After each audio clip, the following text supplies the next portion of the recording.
like to welcome back to the stage Mike White.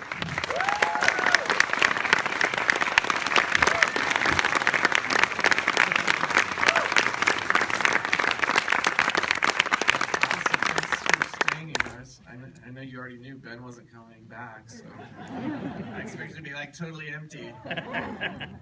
So I wanted to start by asking, just there's so many elements to this movie. There's the parenting element, there's kind of the midlife crisis element, there's some middle class satire element. What was the first kind of germ of where it came from for you?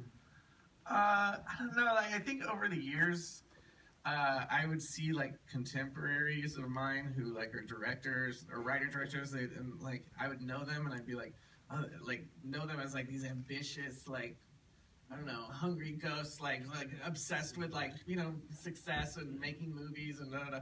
But then they would make a movie and it'd be like a slacker who's in love with a girl, and then I was like, that's not them. And then I was like, well, I mean, then I have that side of me too, where I lie in bed and I'm like, oh, you know, they successful movie, you know, good for them. And so I just thought like to try to do something that talks about that in a way that felt true to me, you know. Like the little things, how you can just, you know, you're just going through your life, but you're like triggered constantly, like, oh yeah, I'm up, or I'm a piece of shit. You've written so many great movies that we really love. I was curious how you choose what you're going to direct and what you're just going to be the screenwriter on, and some you act in. I mean, for me, directing is fun, but it's sort of like, I don't know, it's like bungee jumping is fun. Like I enjoy. It's fun, but like I can't live in that space all the time. It's just like managing people and stuff. Like it's just so like. But at some point, it's like like some scripts I like wrote the script. I was like, this is gonna be more irritating to not. Like, because like the tone was really, I was like, it would be easier just to direct it. Well, I'm going to open it up to the audience. Does anybody have any questions? Right there.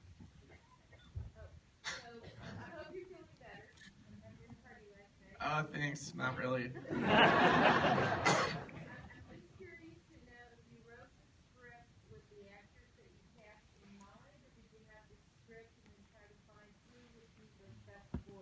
Yeah. Did everyone in the back hear that? The question was, did you write the script with the actors that you cast in mind, or did you then go out and try to find the best voices for them?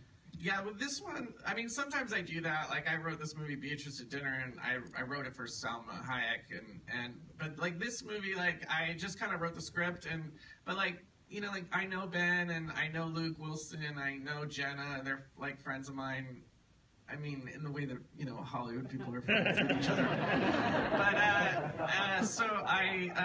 so I kind of, you know, I mean, the process was kind of like, oh, who do I know could nail this? So I was lucky they did it.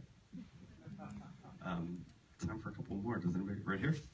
Did you find a piece of yourself in each of the characters, or were there any characters that you just sort of wrote from an outside perspective, thinking, I don't know this person at all? So the question was, did you find a piece of yourself in any of the characters, or was it there were people that you completely disassociate from? You know, yeah, I guess when you're writing, it does sort of, I guess, I see myself in you know, it's like can be Brad, and I can be, you know, like Melanie, where I'm just, you know, pretty happy. You know, it depends on, you know, it's like, so there's nobody I would be like, no, that's not me. I definitely can be the douche guy at the end who, like, you know, gets together for dinner and, like, just crushes somebody's soul just to see what happens.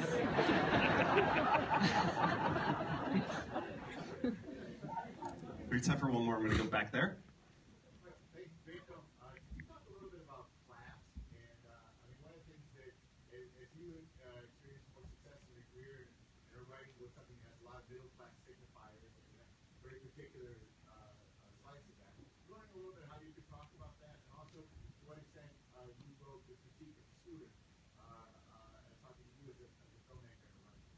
So the question was if you could talk a little bit about class and the role of middle class in your work, and also the critique of the student. Okay. Like, are you asking like how, as like someone who's made movies, can I relate to middle class people anymore? Is that what you're saying? I don't know. To me, I feel like as far as class in the movie, I feel like Hollywood is very like this, but I think the world in general, it's like. In Hollywood, you feel like people are like winning the lottery all around you. You're like, oh, she got a 10-picture deal. She's a billionaire now. Great. And they're like, this feeling that like, it's like, and it's not, it doesn't feel like a meritocracy. You just feel like, and the way that people are on Instagram and like how they like, like, oh God, they're always on vacation. Good for them. And I think that that's, so to me, I feel like that's something that, it creates this sense of unease about like, oh, am I, did I choose the right path? Am I having the most fun?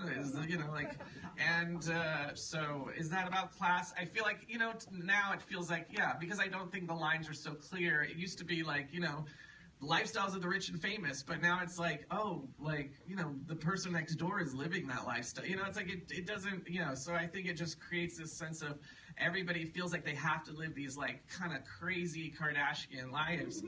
And I think that, personally that can be very crippling to feel like you need to do that. And then also like globally, it's kind of like, that's not sustainable.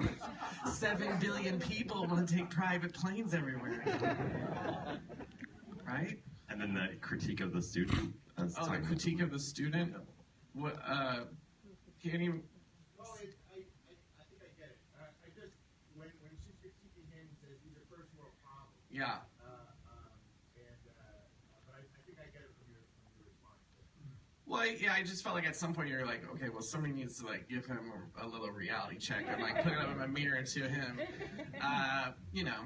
And I agree with a lot of the things she's saying, but I also, like his point where he's like, I know I seem like a cliche, but this is my life. I mean, I think that that's true for a lot of people, that even though they have a lot, there's still, there's still pain. It's the human condition. But then I also agree with her, which is like, well, just don't ask me to feel sorry for you. Yeah. Well, I want to thank you so much for coming and for bringing